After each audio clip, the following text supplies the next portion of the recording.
Hey everyone, Joshua Fekes Quest here. I'm a little bit under the weather. You may be able to tell that my voice is not quite what it should be, but thankfully I'm gonna get this out though. This is a podcast. It's gonna go up, I believe, Friday. It's tomorrow. It's Thursday right now because I've been kind of sick for a few days. Actually, a couple days really, not really a couple days. So hopefully this is almost done, or it's like starting to peak and I'm gonna lose my voice completely. But on the podcast, I do sound normal. I sound a little far away, but I sound normal. I had my mic set up in a different position than I do whenever I record these sort of things normally. So I sound a little far away, but you can still hear me just fine. Oh, excuse me. But I do sound healthy, and that was then. This is now. And I long for the days when I was just on Discord chatting with Matthew Samuelson.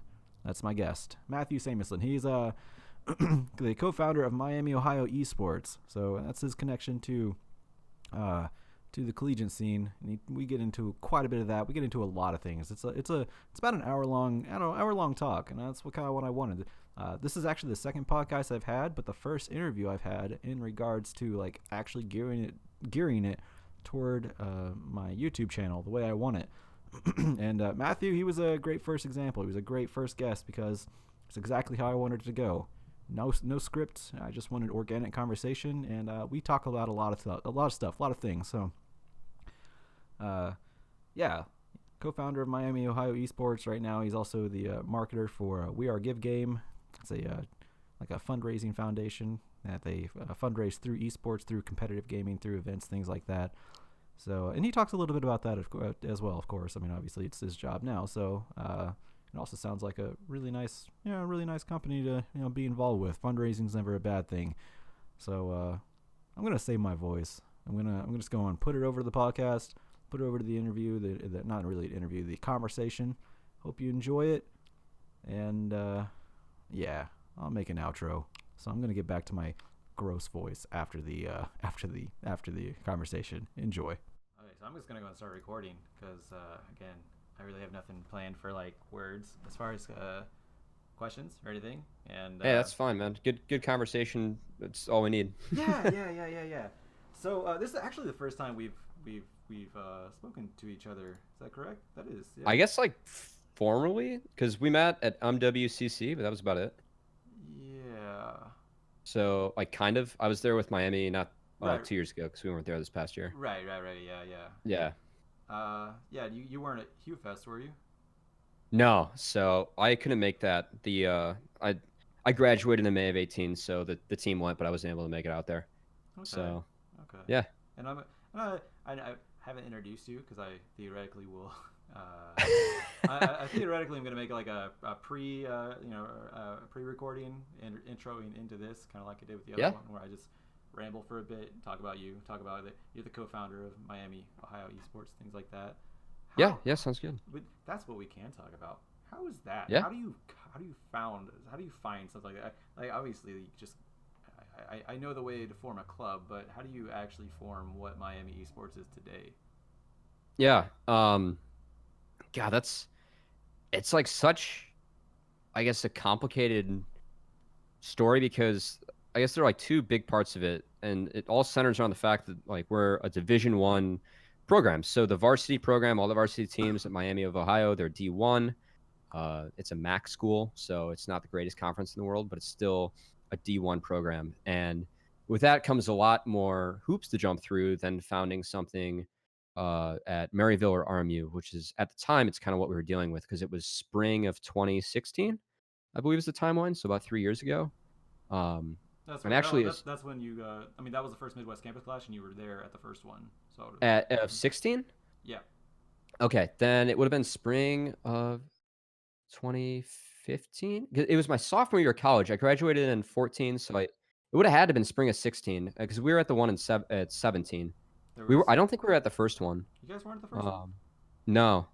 Oh. Uh, Okay. yeah, yeah. We've been striking out there, but Yeah. So it was. no, it's fine. Yeah. Yeah. So I guess it was really interesting because so how it like all started is so I was the vice president of the club at the time, and I kind of ran my official title was like game lead of League of Legends, but I was pretty much the VP because I was helping the president, who's a girl named Stelony Sirlis at the time. And Stelony is a big like idea thinker. It was also her senior year of college, and she was thinking like, what's a project I can do that I would really like that could fill in for my capstone, and something that would make me marketable for graduating. And so Stelony and I were talking, and she was like, "Oh, like we should found a varsity program." And I was like, "Stelony, that'd be so hard. Like we'd have to go through all these hoops. Like we'd have to talk to so many people on campus. Like there's no way we could do it. If we're lucky, like we'll just get funding for a club team to travel." That was kind of the goal at the time. And so Stelony meets with a professor, Glenn Platt, who heads up the IMS program, which is Interactive Media Studies, and that housed the game major at the time. And Glenn is now the director and lead director of the esports program. But she goes to Glenn, and Glenn is like this big idea guy. He's got his hands in everything. He like signs up for every social platform first. I like to joke with him about it. And Glenn goes, "We can do it." And so that kind of got the ball rolling. And next thing we know, Stelony and I are up at like 5 a.m. on a weekday. And the next day we skip class and we go to meet with the athletic director of Miami University to kind of pitch this to him. And from there, we ended up talking to the AD, the vice president of the university. We talked to the lawyer of the campus, like all of Miami, and pretty much like she just told us no about a bunch of things. Oh. We talked to the our like library, Miami libraries for space, and pretty much we got really lucky. But based off of all those conversations, we ended up founding and announcing first that we were the first D1 varsity program at Miami University. Nice. And as far as like Southern Ohio goes, you're still like the most prominent one because Ohio State. I know that's not technically Southern Ohio, and Miami technically is Southern Ohio. Yeah. Yeah. We're like 10 minutes off the border of Indiana and about like an hour northwest of Cincinnati. Yeah. I don't remember why. I've been to that campus before, and I don't remember why. It was. Have you really? It's a beautiful campus if you have a chance to go. It was nighttime, but what I saw was really pretty, and it's open. It's like very open. I didn't get to go actually. Yeah. I didn't get to go on the campus and explore or anything like that, but I got to. I mean, I don't know why I was out of my car. I don't have any recollection of why I was there. I just know. That's funny. I just know that I was, and that it was very. It's hard to get there too. Like it's in the middle of nowhere. It's really out of the way. I don't know what I was doing. I wasn't. I don't think I was driving myself. This is when I did have a car. I don't. Yeah. I don't know. But yeah, it's really out of the way. And so far, yeah. I mean, you guys kind of, grab that sector because again, Cincinnati, they don't really do much. Northern Kentucky, they don't. Which, by the way, that's where I went to school at. They. Oh yeah. Yeah. They don't really do anything. Yeah, that would help explain why you somehow ended up in Oxford. Yeah, no. I'm from Cincinnati. I went. Okay, cool. Yeah, I went to didn't school. know that. Yeah. I went to school in at Northern Kentucky University. Yeah. Yeah, and then where you at now? Las Vegas. Las Vegas. Oh, that's cool. What are you doing there? Right now I work at a casino in the accounting room. I'm an accountant. Oh wow. Yeah. Technically, my position is called auditing, and I actually got offered to possibly do accounts payable today. So that would be. Oh, good for you. That is good. I've been wanting that job because it's more transferable than what I'm doing now because I don't want to work in the casino business forever. Yeah. And it also pays well, more, and that's what I want. Happy Friday to you, man. Yeah, exactly. And so that's what I do. That's what I do now. I started working at casinos down in Mississippi because I've lived at like a lot of places, and the Gulf Coast of Mississippi is where I started doing casino work, and I just kind of took that because I knew I could live in Vegas because I knew I could do casino work, and I knew I could like make a living here. So interesting. Yeah. So that's where I came from. But yeah, I used to live Cincinnati. Again, I have no idea why I saw Miami, but it was very beautiful there. And I know a lot of people, like especially when I was on stream casting, I made it a point to distinct Miami, Ohio from like obviously Miami, Florida, which is what a lot of people thought it would be. Right. A lot of people think it is because like I had like a personal thing to make the distinctions. Like right. Miami is a place in Ohio, guys, because again, it's just one of those things that's kind of close to my heart because I grew up around that area. But moving forward with that, so Miami, does it offer esports scholarships? Yeah, so right now I actually have to talk to our directors. So like we have a lot of challenges as I was kind of getting into like being a D1 school. It's like a couple specifications of our program. So the first meeting we had was with the athletic director, and we pretty much asked them for the blessing to use all of Miami's um, athletic logos, athletic anything, and kind of like put us under athletics. But technically, the program, it's technically an academic program under the interactive media studies major. And so our funding doesn't come from athletics; it comes from an academic fund.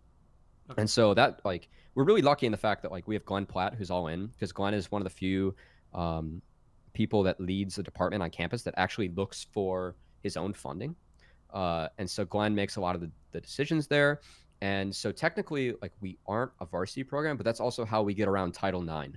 And so Title IX is just a whole heaping mess. And if we were to be directly under athletics, then we'd probably have to like the school would have to take out a female sport to like just go along with Title IX's rules that they have for the NCAA. And so that's like one of the really complicated things that we have to deal with in terms of like how we position our programs. So we can't have athletic scholarships.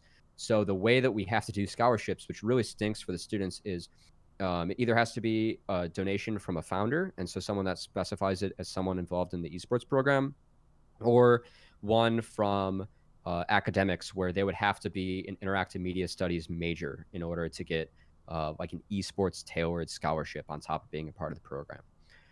And so that's really hindered us in terms of like talking to students, because if you're a high school student, like a lot of these students really want to like that they're good at the game and like they want to get a scholarship for their play, and obviously like all the power to them. I mean, if you're talented at something, you should get a scholarship and money to go get educated somewhere, but we aren't able to do that. And we've been lucky like to be a good team just because of individual people that have put tons of time and effort in to the program, but also in the sense that we do focus a lot on the educational part of it.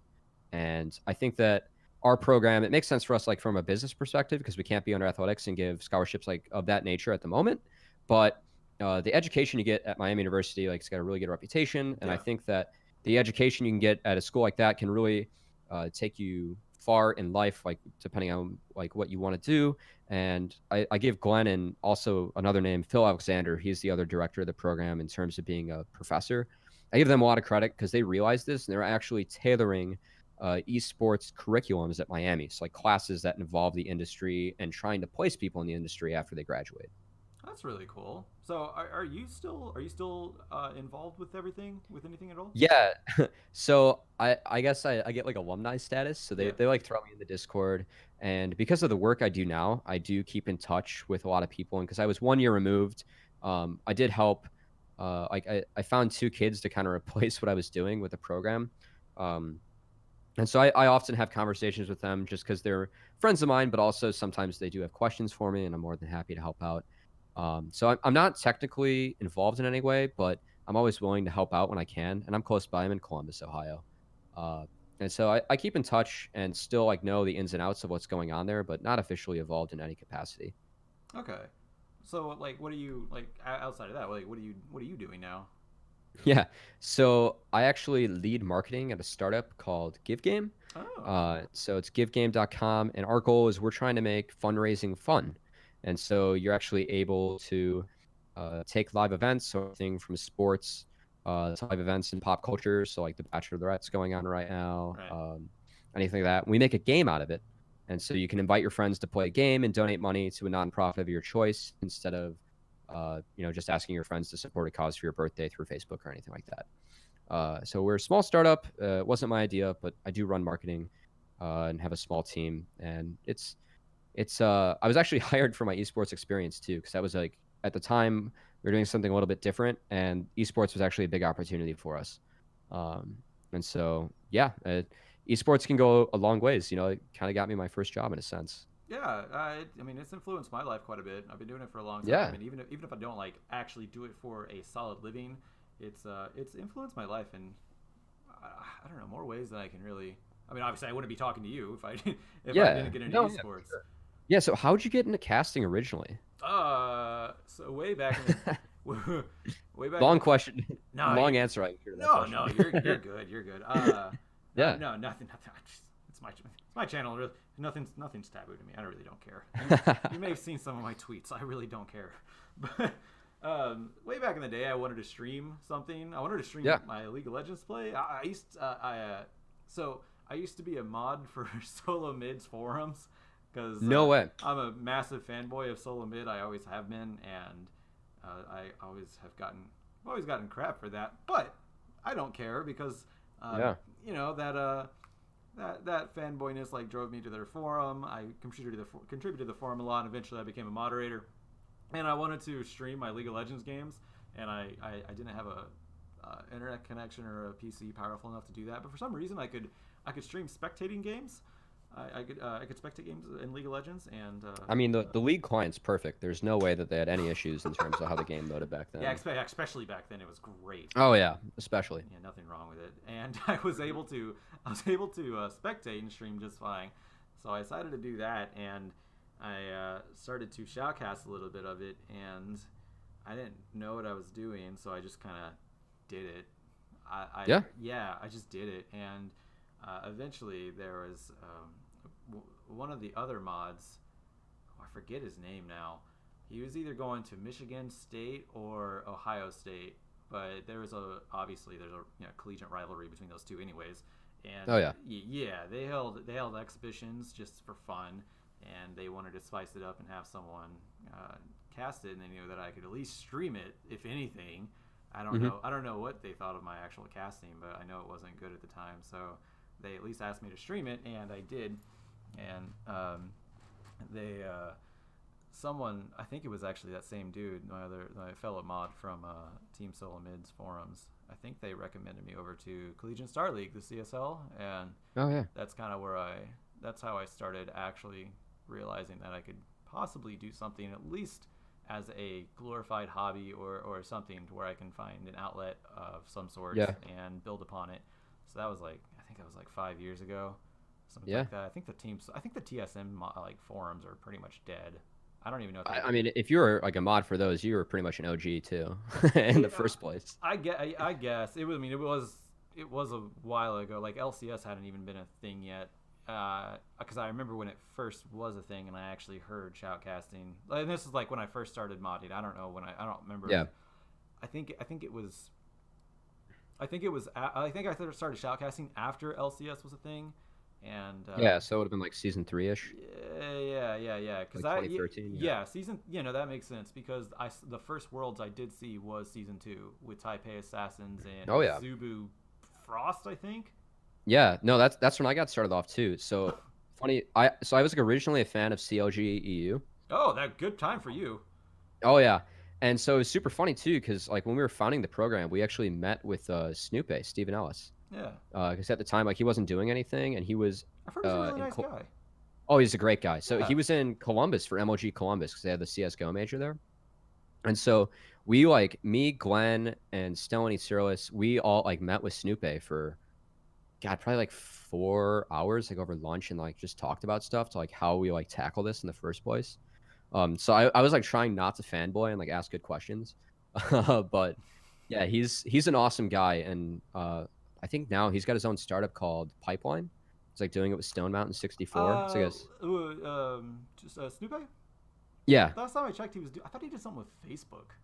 Yeah, so he was working with Facebook for Facebook Live and focused on gaming, but he left Facebook, and now I think he just announced Pipeline a month or two ago. Okay. Because I was pitching it, so one of the classes that we have at Miami that Phil Alexander actually teaches is Twitch class, and so you learn about the history of Twitch, how to be a Twitch streamer, and also study kind of where Twitch sits in the industry compared to entertainment and stuff like that. So the goal of that is to know how the ins and outs of how Twitch works, and we also met with a couple of people that work there, so they video called in. We got to ask them questions, and they kind of taught a class, which is cool. Yeah. But I remember pitching it to Phil because I was like, Phil, you know Steven, right? And he's starting up this cool thing called Pipeline.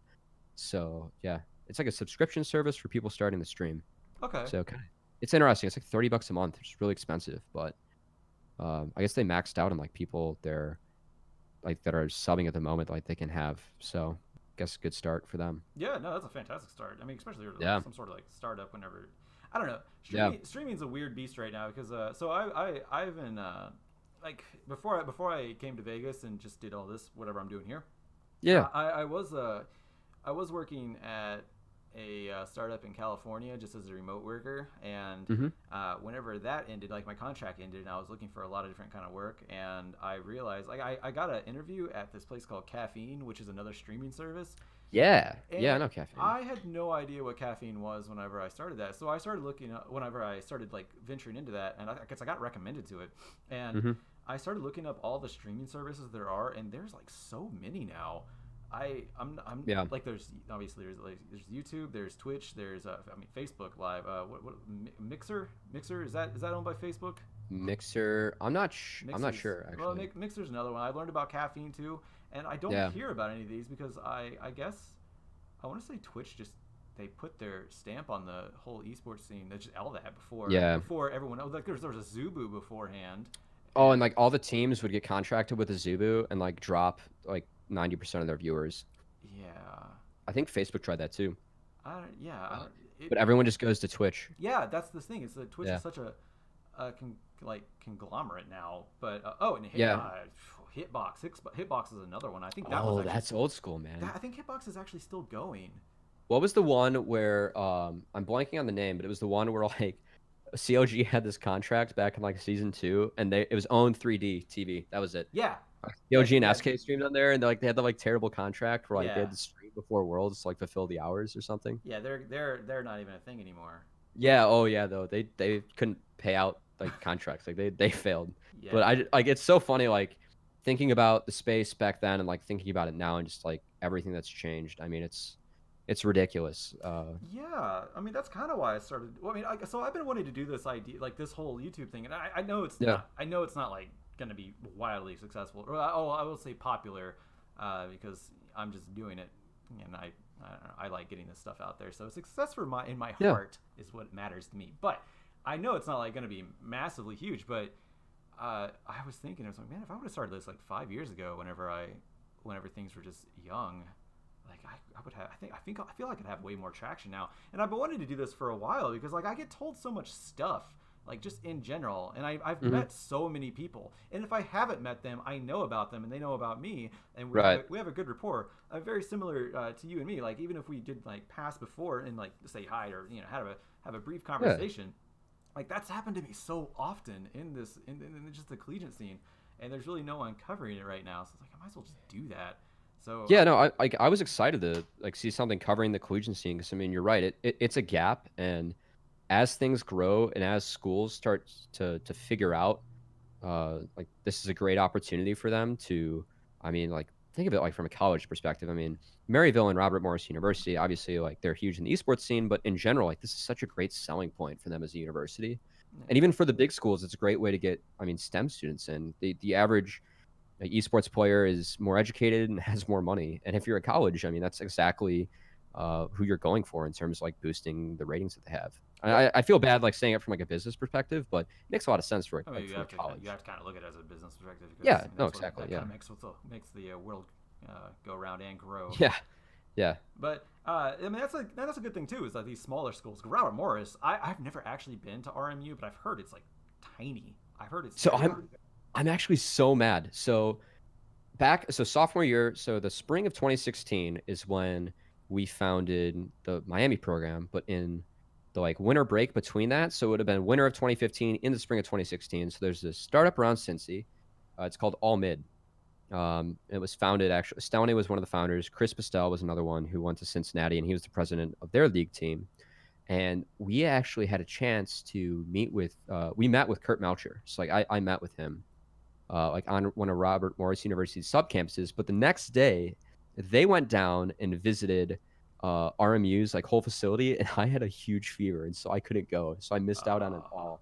And that's also like kind of what inspired us to do it from Miami's perspective. And Kurt was someone who we talked to and kind of consulted and how we were doing it. And I'm really happy that he's a part of whatever Riot's calling like their collegiate board now.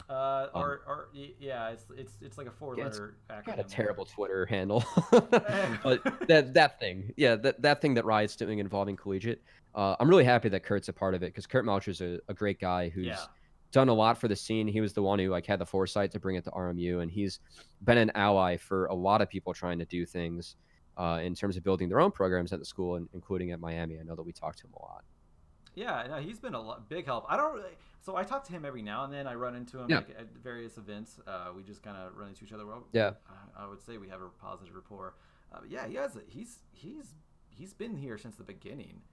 Oh yeah. Yeah, he's helped cultivate it and grow. And I have been curious. So I've talked to a few of the heads of the programs, like Columbia College. I talked to that one. I talked to them. Mm-hmm. Talked to Chad Smeltz over in Harrisburg. Actually, for some reason, I never bring Kurt's name up, and I really should, because I wonder how much he's actually I wonder how much he's influential, helped out, or any of those like people have reached out to him, because he's been here from the very beginning. He's been pretty solid for the entire industry, and I'm like super grateful he's here. But I don't think I ever actually expressed that. So hopefully he hears this. I'm gonna add him. I'll just add him whenever I. Props to him. So I haven't talked to him since we were also at PAX East, and I actually talked to him a lot there back in 2016, that summer. But I haven't really talked to him since. But yeah, he's a good guy and really helped us out. I know I wasn't having most of the conversations with him, but he's like just talking to him like out on a whim. I mean, he'll have a conversation with anyone involved in collegiate esports, and he's really positive. Been a really positive person for the industry and everyone who's had a relationship with him. Yeah, there's actually been quite a few of those, and actually now, so last time, I've been friends with this dude named what's his last name? James Kuzachuckle. I think it goes by Jiminy Kuzachuckle. But he doesn't do collegiate stuff. He does high school stuff, which I think Kurt helped with that too. I think it's called VES. Ah man, Let's see. I'm trying to think. I actually met with one person at MWCC of last year that was trying to do high school stuff in that space. Yeah. But yeah, I mean that's a totally different area that I have no idea how that's going to grow. I know that, so I'm from Illinois originally. I know that the IHSA like recognized gaming as an official like IHSA sport, and like the schools get to kind of adopt it as they go. Like they get to decide whether they add it or not.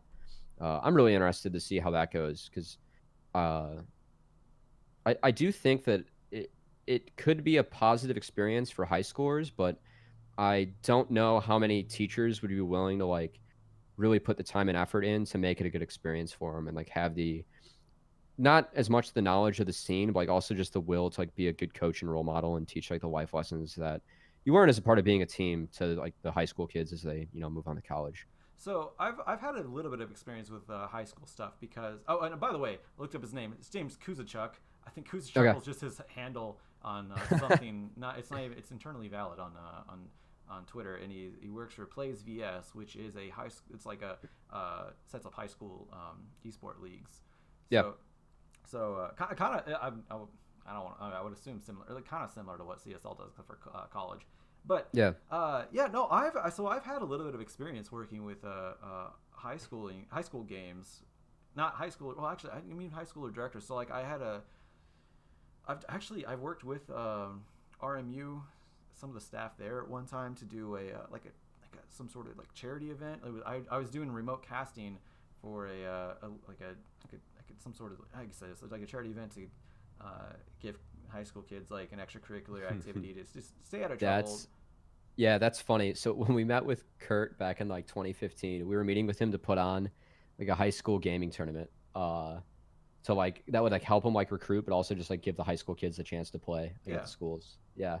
Yeah, and it's really cool. So I've done that. I've done something for Hawaii as well for the high schoolers over there, which bless the Hawaii crowd. They're so nice. They're man, they were so appreciative of just being able to be streamed, and I don't know. So when I was in high school, I didn't get any of this. Like none of this existed. And if I wanted to do something, I graduated from a place called Grant County High School in Dry Ridge, Kentucky, which is like maybe an hour and a half away from Cincinnati, and there was like nothing there. If I wanted to do something, I had to play football or like farm or hunt or something like that, and that's just not who I am. So I didn't have any of those outlets as a high schooler, and I wish I did. I didn't know I could have those, or that could be a thing one day. But doing something like that for high schoolers, actually, it's really cool because like it shows, it's like trying to give them something that I wish I had, and most of them are pretty appreciative. I actually, so far, working with high schoolers has been one of the most positive experiences casting because Yeah. they're all incredibly grateful, and Mm-hmm.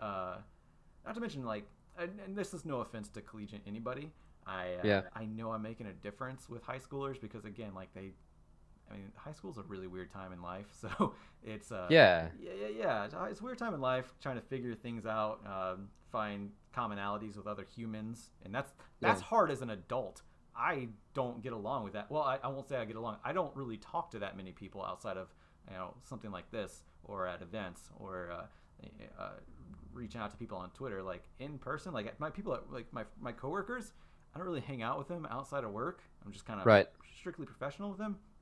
So, yeah, I like even finding a common ground with people as an adult is hard for me. But Yeah, I mean, it's adult world's different. It's not like college where, yeah, like every single time, like corner you turn, you meet someone new and who that's is going yeah, through the same life experience as you, and is like looking for friends as well. yeah, and that's the thing with college too is that like like if you're playing in college, that's awesome, but you're normally like getting there's like a club or you have like something like what I'm doing is like casting for esports, the collegiate Hmm. esports. There's esports scholarships, there's like clubs, there's some sort of incentive going on for like high school kids. Really not that much going on for them besides they just want to like have something to do that they can bond over and make friends with. I think that's freaking awesome, and Yeah. I always like really appreciate it anytime like I got to cast high school games, and I wish there were. I'm glad there's more of that now because again I was like quote I'm like referring to Plays VS and James Kuzachuk, so like I'm like hopeful for the future that this just grows and grows, and eventually Collegiate will like even get. I mean, obviously, it's gonna get bigger. It has to get bigger because Hmm. I mean, you can't really backtrack from where you're at now. There's like, Yeah. Let's hope not. yeah. There's already. Yeah. I feel like I rambled there. Sorry about that. No, no, it's interesting, and it actually like kind of leads to a point that I was just kind of curious to ask you about in terms of like your experience and all the people that you've talked to, and also like my experience with founding and kind of helping run a program is like the like big picture. Like, what do you think the purpose of these collegiate programs and collegiate esports is for a student? Like, I'm really curious because I think that a lot of the programs that I see being founded um, just kind of have a very different purpose or idea than what I think I really wanted for Miami's program. And I'm just kind of curious as to, like what your thoughts are with like all the conversations you have and like stuff you know. I'll be honest, man. I don't talk too much about the in-depth programs because Yeah. it's not truly my place. I don't. Yeah, yeah. I want the best for the collegiate scene in general, and like so I went back and forth with the whole NCAA topic, and Mm-hmm. like I've heard both sides of that. I don't really care as Mm-hmm. far as NCAA goes, as long as it helps the collegiate scene get bigger and more legitimate. And I'm like hopeful for whatever Riot's doing. I'll be honest, I haven't read what Riot's done yet. I'm not quite sure on what they're doing at this point, but They haven't announced too much. no, they haven't. Yeah. All the things that are out. I mean, I have a whole summer to read up on it. But Mm-hmm.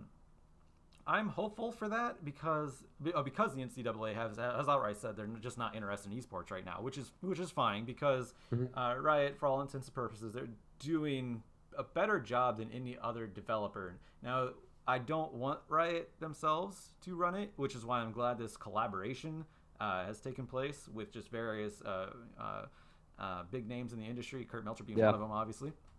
I'm really happy about that because that means that maybe Riot already makes the game. They control everything.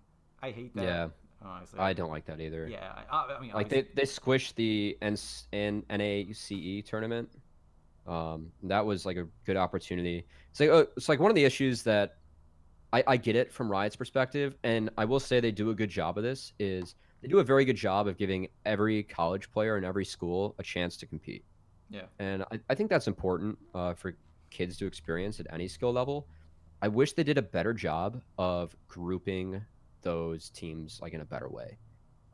Because the reality is for a collegiate program, if you play league, is you only get a handful of good competitive matches a year. yeah, I mean, the scrims that these top teams are playing every single week are better than like the competitive talent they're playing the vast majority of the weeks. I mean, your season rides on 3 best of 5s, and if you do well on those against good teams, then you make it.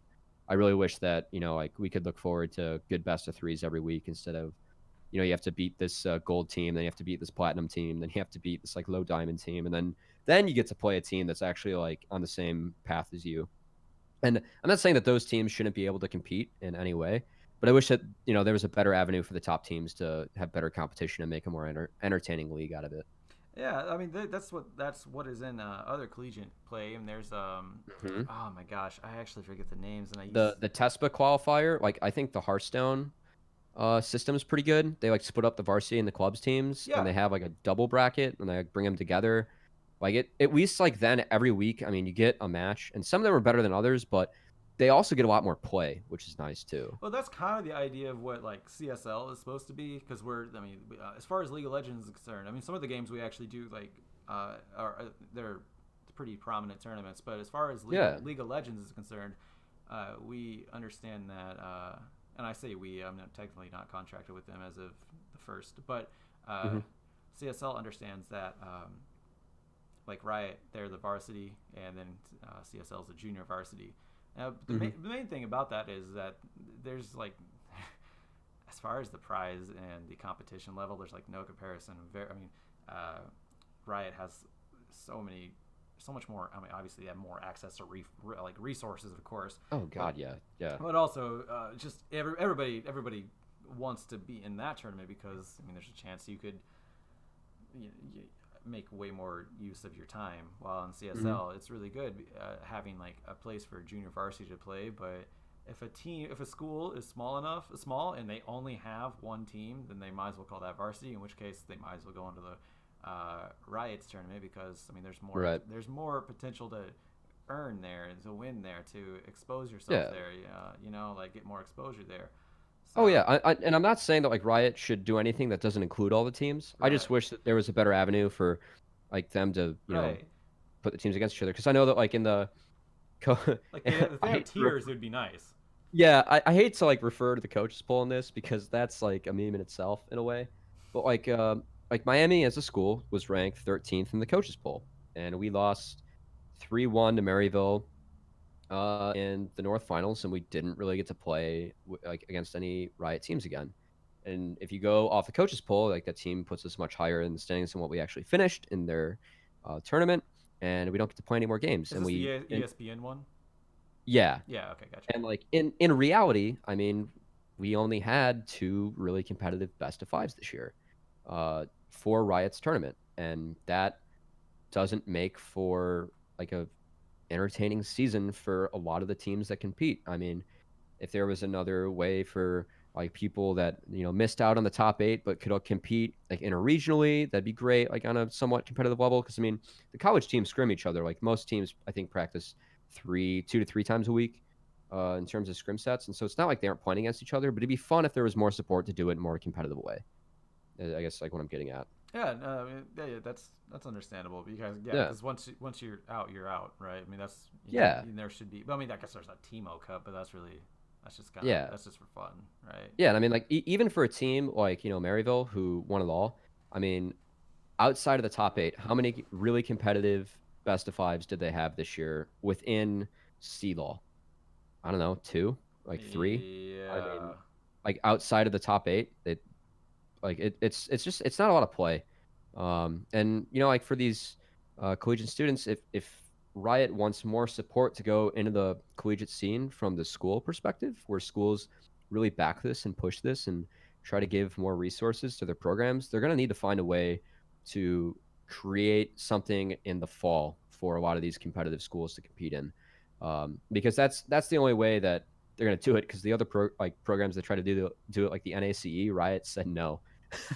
So that's the thing too, right? Really, that's like another reason why I'm happy there's collaborators outside of Riot coming together to doing this, because again, Riot likes to control like everything, and sometimes that's all right, especially in early going. That's fine when it's not so big. Micromanager, do your thing, but it's gotten so big now that their grip is not. I don't think it's like I don't think it promotes a healthy environment anymore. Yeah, and so it's funny because so one of the parts like I was kind of getting into the educational part of the esports program that's like going on at Miami. So it's funny. So Stelny, the founder, her capstone project was actually an esports class in which we went over the history of the esports class, and she asked me to TA for it. And so like back then, like sophomore junior year of my college experience, I was we were a really good team, like in terms of so it was me, Stelny, Glenn Platt, who's the head professor, Phil Alexander, who's the lead game professor at Miami, and then actually Chad Reynolds, who I pushed really hard for. I played golf in high school and had a like really good learning experiences from just being on a team. Really looked up to my coach, and kind of wanted that traditional sports experience to come into esports, which is I think now more common, but back then it really wasn't. So I kind of pushed for someone from our athletics program to at least help out. So we got Chad Reynolds, who loves gaming, but he also like ran workouts for our team and like did like some team bonding stuff and was also an academic advisor. Yo, that is so important, right? Yes, and like that was like something that like, I guess I don't want to like go off like on a different tangent from my point of like the class, but I mean like when we founded the program, it was so I my freshman year of college, I'm a competitive person. I started to take league very seriously, and I took the mental process of improving at golf and applied that to league. And in my 9 months of college, I went from being like a D5 player to a D1 player. So I was playing up against like a couple pros and amateur players, and I was pretty good by the end of the year. But I didn't pursue that or like any other opportunities because by the end of my college, like my freshman year of college, I realized I was mentally exhausted. I had no friends and physically was like way out of shape. And so sophomore year going into this, I kind of took those three things and was like, all right, if we build a varsity program, this was my experience and the problem that I had trying to take this game seriously at Miami. How can I fix the issues that I had? And so stuff like looking for a space for us to play together. So not only like if you play in the same space, like it just creates a better vibe. You get to learn more, you get to talk and think about the game more, but also you can hold each other accountable for stuff in the game and for just practicing the game in general because you're not typing through a keyboard, you're actually there in person. And also socially, I mean, like we try to do fun stuff. So like Fridays we had like we get pizza and just like play like random games together, which is like super fun. So like after the league season was over, we got like really good at Heroes of the Storm, which is fun. um, Mental health wise, we had Chad for academic advising because education is the most important part about our esports program at Miami. But we also like gave players access. Miami's got a lot of access to like mental health stuff, just being a bigger school. I was also an RA in college, so I was trained in that. So like we tried to make between Chad Reynolds and myself, I was like, hey guys, like if you like ever need to talk about stuff, like you can come to us. And Phil Alexander ended up helping most of that because Phil is just an amazing professor who has an amazing relationship with his students. And so Phil did a lot to like help kids out in that aspect and also just like preventing burnout and stuff like that. And then physically, like we had Chad with like the workouts and like healthy body, healthy mind, and all that stuff. It's like the goal of the program is like really to make it a full on experience for esports and try to like have kids that wanted to take the game seriously, just give them a better collegiate experience and like try to make it at least like in terms of the players. There's a whole other aspect for people that like can apply their professional skills to the esports scene, which is an entirely different beast, which is also an incredible thing. But that was like the big goal. And so part of that was the class with Stelny, which I was trying to get to. Sorry about that. Minus that tangent. No, it's fine. That's not your fault. That's me just going on a tangent. And so the class with Stelny like went through the history of esports, and there's no doubt that without what Riot was doing in season 3 by forming the LCS for both NA and EU, that esports as a whole would not be where it is today without Riot doing that. Without Riot getting into the Staples Center, selling that out as fast as they did back in 2013, and doing that. But also, it was like unmistakable at the time, like which was 3 years ago, that Riot was making a lot of mistakes in how they were developing esports. Just looking at other developers and opportunities that they were missing and money that was trying to flow in the scene and decisions they were making. And the class was like around the time where it was the famous Mark Merrill response to Reggie on Reddit with like the issues that teams were facing. Love me some Reggie. It was like, yeah, love me. It was the love me. I have some a Reggie shirt that response. says that. Oh, that's awesome. So I actually, I was very well read like in the space back then, and this was like Stelny's capstone project. She did a ton of research on it. Like when it came to league, she just kind of like let me take over. So I got to teach the class where it was like talking about Riot and like the good things they did leading up to like season 3 and 4, and then like all the bad decisions they made like to like where we were at now. Like it was about the giant bubble in esports where like investors were starting to come in and they weren't seeing returns yet. Yeah. So it was really interesting at that Which time. that's still quasi. That's actually still happening a little bit. It is still happening, but in terms of like a investor and industry perspective, uh, I really don't think that esports is gonna fail in that sense. No. And there are a few things to that. So one, if you are a credit card company or an insurance company, the market is 18 to 24-year-old males that have a higher percentage of like higher average IQ and are more likely to go into STEM fields, which leads to more income, and also usually have more income to start off because it's primarily white. And if you're an insurance or credit card company, it is the perfect time to get in front of that audience. And the audience is also an audience where this is the media they consume. They're not watching sports or cable television. They're watching esports. I consider myself an exception when I say that I'm a huge traditional sports fan on top of being an esports fan. And now that like you see State Farm, they like headline the LCS sponsorship. Geico got into gaming like first. You have MasterCard being a headline sponsor. It makes way too much sense for these big companies to put in advertising money, and the viewing numbers back it up. I mean, the viewing numbers are astronomical for esports. The average Twitch user watches more Twitch than the average Netflix user watches Netflix today. Like, people are living and breathing this stuff, and so it's like one of the few ways to get around this like audience where they're running ad block. They aren't watching cable TV. How do I advertise to these people? This is a massive opportunity for those companies. So I really think like based off that, like for the industry and let alone that, like all the other growth that we've seen in it, like with player salaries and companies expanding and weeding out the bad owners, that like we're going to put time into it. Like esports is going to be here to stay, and they've kind of proven that in the last 2 years, and they're only further proving it now. And that's kind of what I'm hoping something with I really hope that's where Collegiate gets to. Obviously, like I don't condone abusing the talent of college students to make money or anything like that. But Yeah. having a viewership and a number, like some sort of number there would be nice. But how do you so from you being on on the side of actually being on the being on the program side of it, being on the staff side of it, what do you think? Like, what would make Miami? Well, yeah, just in general, what would make people watch a Miami game more than say next year than they would this year? Because like the numbers, like they're honestly like still not many people. Like there's not a huge amount of people that actually watch collegiate esports. And I'm only saying Miami in general because it's more to your emotional need there. But just in general, like what do you think collegiate esports needs to be able to get to at least some of the points where they can look like they're getting more numbers and they can increase year after year? Yeah, so I was kind of getting like into this with the purpose of collegiate esports, and in terms of like viewership and numbers, like the best comparison I have is that like college basketball and the NCAA, they have a market that's already proven. Basketball is already proven, but also that's the thing too. Is like basketball and football are huge. Like it's massive. Some people prefer to watch that than pro, and I'm one of those people. I mean I like pay attention to the Super Bowl every now and then, but I like know more about collegiate, just athletics in general, which is what kind of it's one of the things that drew me to collegiate esports. Obviously, besides that, I had a friend or a coworker there, but it's like I don't know. I feel like there's just more emotional attachment to it.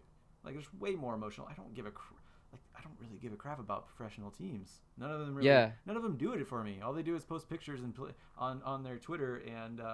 Of their nice things, and they play video games, which is really cool. I'm glad for them, but it's like, none of them are like emotionally attached to me whatsoever. No, I totally get that. Like the college scene and like seeing the students go nuts and like having the band there and also the players like just like trying their hardest to like play their brains off or play their ass off or whatever. Like that is a scene that like you just don't get in the pros because they play so many more games and it's more of a grind. And also like they've already made it in a sense, but that's also like what collegiate esports is, I guess, missing. Like, there's nothing like if Zion Williamson was a League of Legends player, he would have already been a pro by now. Like he had to play a year of college basketball, and so like just the NCAA forcing people to play a year in basketball's case or 2 years in football's case, like to play in that environment. Like first off, the talent level is going to be way higher, and second off, I think it's really easy for the average esports viewer to be like, I can do that when they watch a pro game. Like, obviously, pros make insane plays and insane decisions, but I can't watch a basketball game and say I can do what LeBron James does. Like, he's 6'8", 260. I cannot do the things that he does. Oh, yeah, Right. he also runs like a 4.3. But if you get me and LeBron James behind a mouse and keyboard, all of a sudden we're on the same physical level, and League becomes a game of strategy and skill. And anyone can execute that. And I think it's really easy for a pretentious community that sits behind a mouse and keyboard that plays the game a lot, no matter what their skill level is, to say, hey, I think the game should be played this way, or hey, that pro made a really bad play. And it's like people crap on pros in like professional sports that make bad plays, but I think it's a lot easier for esports fans to say, hey, I can do that, which you just don't see in other pro sports. That's fair. Yeah, I couldn't do anything a football player could do. I'd die. Yeah, no, I'm a good golfer, and I can't hit the ball as far or as pure as those guys hit it on the tour. I mean, it is ridiculous watching what they do. Um, and I also play League, and I respect the fact, like, I play like a Diamond 3-ish level now. But I respect the fact that the pros are as good as they are for a lot of reasons. But a lot of it is stuff that like the average viewer can't see. I mean, I hope that ProView kind of helps expose just the gap between, like your gold one player who thinks that they know how to play this matchup and could say that on Reddit after watching a pro mess up, and like now they get to watch ProView and be like, oh shit, I'm way worse than this guy. Fair enough. So I hope that exposes it. But in terms of Collegiate, I think it's part of that. The fact that there's also the fact with Twitch that I can watch Sneaky practice anytime he decides to stream. Yeah. And if they offered that for, like, imagine if I could watch Brooks Koepka practice like every single time he hits a golf ball, or if I could watch, and not only that, I can actually send Brooks Koepka $5 and ask for putting tips. Like, the exposure that the average esports fan gets to their favorite players is astronomical compared to traditional sports as well. And so, like, that's another great appeal and a detractor from collegiate esports as well. That, and then you get into the fact that production quality, like a lot of schools do lack that. And overall play is worse. Whereas the overall play in college football and college basketball, yes, it's worse, but there's also the excitement, like, hey, this guy's going to go pro and be great. Or, hey, this team's like really good this year. Like, watch this offense. And I think it's more ingrained in our society to watch sports where people are physically doing feats that the average person cannot. Whereas I don't really see that parallel in esports. That's fair. Okay. Yeah. No, that makes a lot of sense. Yeah. Yeah, it's kind of one of those things. Like, I mean, we're all playing the exact same game. I mean, Yeah. So I don't know. Like, I think I haven't played League since like August. I think I tapped out at like Platinum 4. Yeah. I don't. That's the thing, is like there is I don't. It makes sense completely that obviously, yeah, we play the exact same game. The potential to do the exact same amount of work is there, but man, like, there is so much to it that people just don't understand. Like, like, Yeah, there is. yeah, going. I mean, from the outside, obviously, you know it. Anybody, most people listening to this may know it. Obviously, Yeah, it's probably diehard fans. Yeah, I hope so. But Yeah, that's the goal, right? yeah. Well, there's a lot of goals. Like I said, I'm accomplishing the one closest to my heart, and that's what matters to me. But Hey, that's a good way to start. As like Steve Wozniak, he was the person who, like, the co-founder of Apple. As like he always said, is like, I built something that I love so much that I knew that other people would love it too. So it's always a good place to start. And he built one of the greatest computers of all time, in the Apple II. yeah. Now they're up to $6,000. I saw that the other day. Yeah, desk stands, $1,000 desk stand. That had some great memes behind it too. I don't know if you saw some of those. Some quality I content. saw there's something about cheese graters. Pretty much. But yeah, no, I know the potential is there. So what I was getting is, just from personal experience, I just don't think I can do what the pro players can do. Even though we're playing the same game, and I might even have better equipment than them. I really, in my heart, felt I don't know if I could do this. Also, I also one trick, so like I'm definitely not going to do that with all the other players, the things that people that they play. But there is a certain there's a lot of mental focus and fortitude you really got to have for this sort of Oh yeah. industry in general. Yeah, I mean, I'm with you. I know that I can't do it. It's just more of my kind of assumption is the fact that I think it's easier for people Yeah. to say they could do it when you're not like watching LeBron James, who you are just not as physically gifted as, do what he Yeah. does. Oh yeah. I mean, yeah. Being LeBron So James, there's only going to be one every decade or so, every 2 decades. I don't know. yeah, pretty much. Yeah. Yeah. When was Michael Jordan's last game? It was like Yeah. it was Well, not it's last championship would have been '98. yeah. So, So yeah, yeah. So it's yeah. I think it actually skipped a decade. yeah. Yeah. But I mean, it's like you Yeah. just don't get players like that. Yeah, so that's the So thing too. So yeah, LeBron James, he's born that way, and of course he cultivated himself that way too, because he could have easily just drank milk and ate potato chips his entire life, yeah. but he didn't. But Mhm. yeah, no, I know, I see what you're getting at. Mhm. Is that it does take a special way of being born and gifted to be able to reach the levels he did.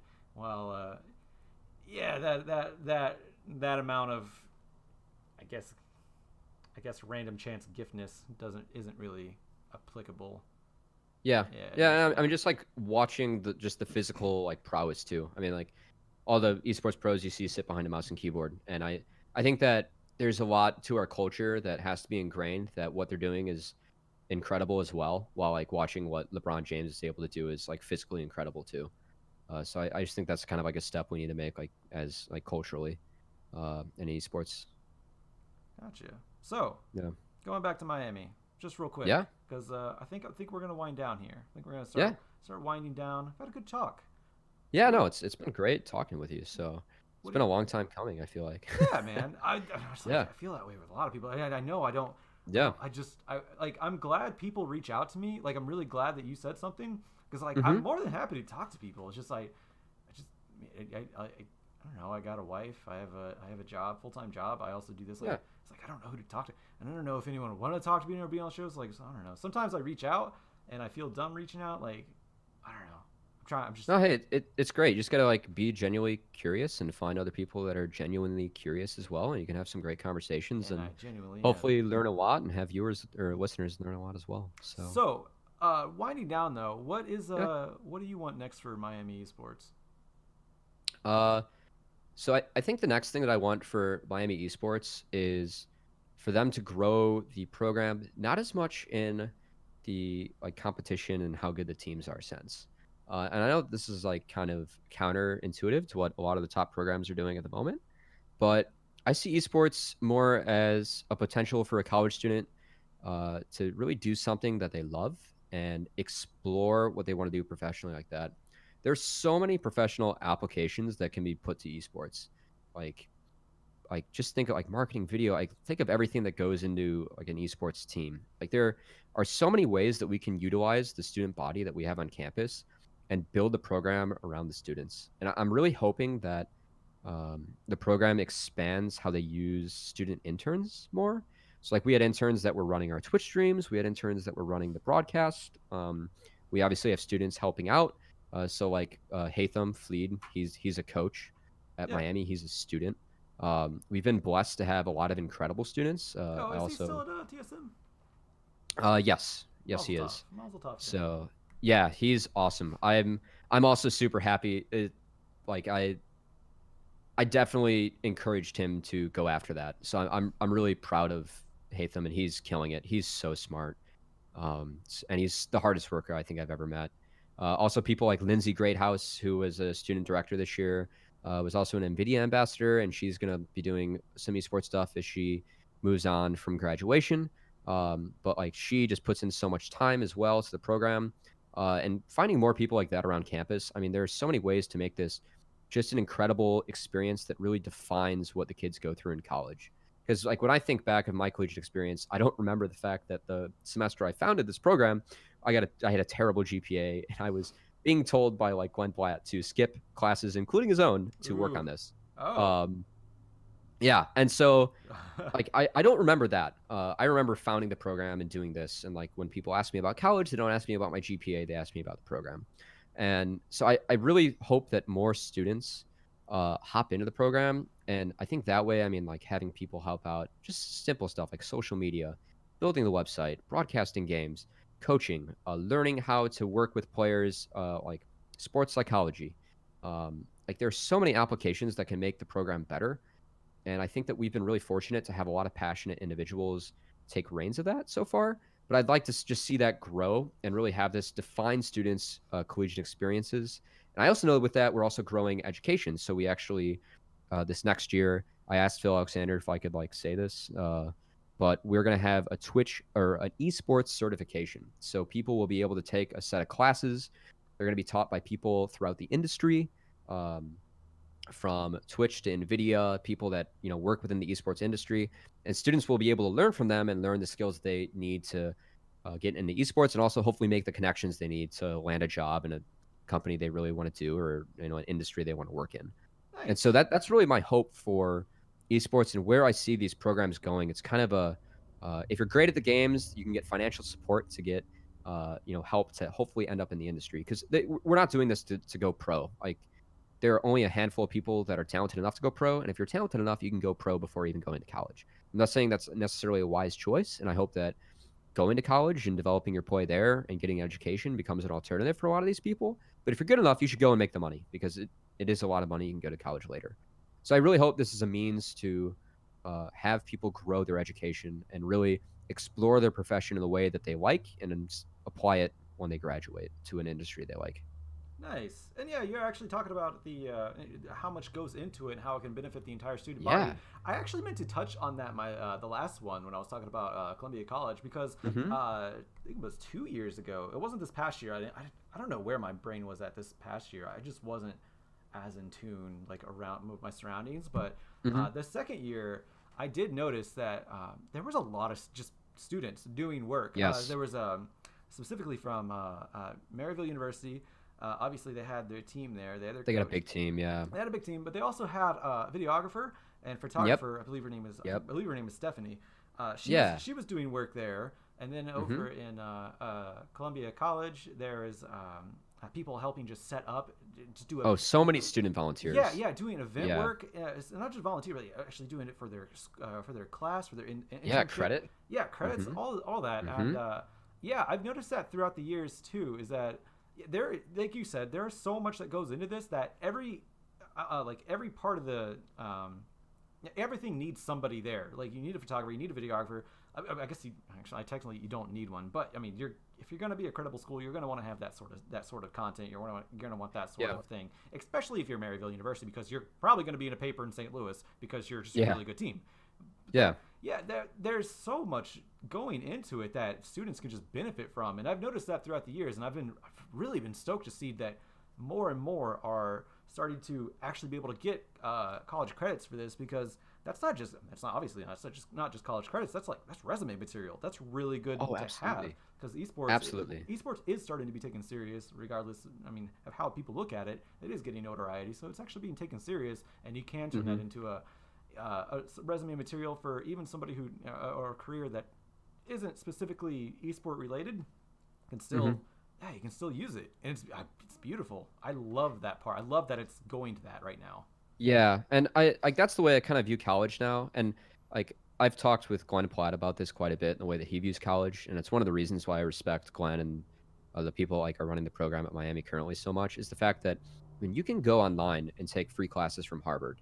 Like, you don't need to pay thousands of dollars to go take classes at these nice universities, and you don't even need to be smart enough. Like, you can just do it online. Oh, you can do that with the MIT physics class too. I used to do that because yeah, I just like physics. Yeah, and so like what you're paying for now is the experience, and this is something that I really believe, and I especially like as this grows and universities with better recognized educations. I don't want to like smack talk Columbia or Maryville in any sense, because the programs they've done are amazing and they've put in so much time and effort to that. But if someone looks at a degree from one of those universities, it's not going to mean as much as someone that looks at a degree from Miami.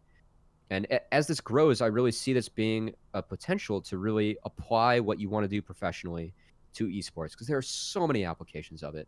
And I really hope that students see this, realize that in order to do this, they have to stop playing the game and actually commit a lot of time to it. Because I know that, like, when I was coaching, I pretty much stopped playing. And when I was running the program, I didn't play as much because I really took that seriously. But I really hope that students realize that they love games, and they can stop playing the games and really work on applying their profession to something that matters. Because everything in collegiate esports is outwards facing. Anyone can see it. And as this grows and gets more press, more eyes are going to get on it. And so I really hope that students work towards making this something that's awesome, because students have a lot of power to make an impact on their universities, and especially in these esports programs. And I really hope that students at universities everywhere like really take that to heart and try to make an impact on like wherever they're at with their collegiate programs, whether that's founding it or contributing it to it, however their skills like allow them to. I like that. Yeah, no, I totally agree. And Matthew, I think that's a good point to. I think that's a good. Yeah, that's a good stopping point, man. Yeah, it is. Hey, thanks so much for having me on, and it's been great talking to you. And thanks for all the help that you've done for the industry throughout the years, whether it's working with CSL, casting, or just having these conversations now with people that have been involved. So I hope that this really helps things grow, and hope that people take all the guests and what you have to say and what they have to say to heart as we try and grow this and make it awesome. Thanks, man. I really appreciate it. And thank you very much for being on here. I really appreciate you. And obviously, you're doing a great job over at Miami University. And I hope that continues, regardless if you're there or not. Obviously, you're moving on to bigger things, but potentially you're still kind of there. But yeah, man, thanks again. No, thanks. I appreciate it. All right, man. So enjoy your weekend and the rest of your Friday. You too, man. I'll see you. Yeah, pleasure talking to you. You too. And there you have it. Good conversation. Like I said, we talked about a lot of things. A lot of esports, a lot of, even the future of it too, obviously, how we got into it. It's good stuff. I love talking about that sort of thing. You think I wouldn't because, I guess I've had a chance to talk about it for like 5 or 6 years, but everyone has a different origin story, and they're all doing something different in the industry. It's really cool, and I love hearing about that sort of thing. And, I would keep going, but again, I feel like I'm going to die, so I'm gonna get off here and go eat some soup. Go drink soup. I don't know what you do with it. I'm gonna go try to get better. Follow me on Twitter, Feques, PHEQES, and like, share, and subscribe. Leave a comment below. Do what you gotta do, but most importantly, I should say, definitely subscribe. It means a lot to me, and I'm gonna keep making this content no matter what. So it'd be awesome if you join me. Thank you very much. My name is Joshua Feques Quest. I'm dying, but I'll be back alive next week. Goodbye.